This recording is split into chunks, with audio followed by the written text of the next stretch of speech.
A school is collecting donations for a new baseball field. The table below shows the donations received for 5 months. So in month number 1, you have $3,085. Month 2, $3,849. Month 3, $2,930. Month 4, $3,548. Month 5, $3,333.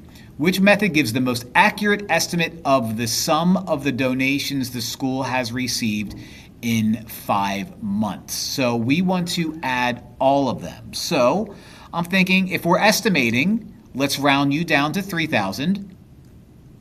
Let's round you up to 4,000. Let's round you up to 3,000.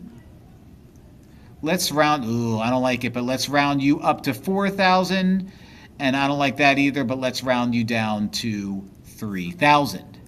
Now these are all in the thousands, so let's just do some mental math just for the fun of it. 3 plus 4 is 7. 7 plus 3 is 10. 10 plus 4 is 14. 14 plus 3 is 17, so we get 17,000.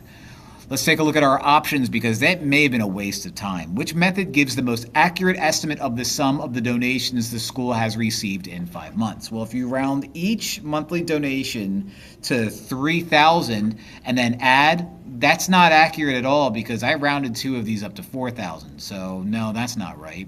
Rounding each monthly donation value up to the nearest 1,000 then adding, that's what I did. So I'll go with B. Rounding each monthly donation value up to the nearest 1,000. Nope, you're not just going to automatically round up. Rounding each monthly donation down to the nearest 1,000, no. So what I did is I rounded to the nearest 1,000. I added them up. I got that number even though I didn't have to. B is going to be the answer that I select because that's what I did.